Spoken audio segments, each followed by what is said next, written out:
কিশোরগঞ্জের ওই চূড়ান্ত বেয়াদব ফজলুর রহমানকে স্পষ্ট করে বললাম, তোর মতো বেয়াদব গত 100 বছরে বাংলাদেশে জন্মায় নাই। তুই স্বাধীনতার পক্ষের না, তুই স্বাধীনতার শত্রু, তুই এদেশের শত্রু। কিশোরগঞ্জের ওই বেয়াদব গত 60 বছরে তোর মতো বেয়াদবের মতো কথা বাংলাদেশে কোন নাস্তিক মুরতাদ, কোন স্বঘোষিত মুরতাদ এত বড় কথা বলে নাই। এদেশের মা বোনদেরকে বলছে যে আপনারা আলেমের সন্তান পেটে নিবেন না।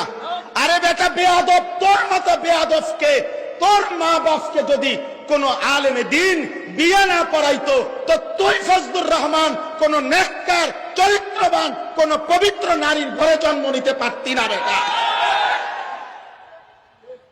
তুই এখন মোল্লা চেনো না?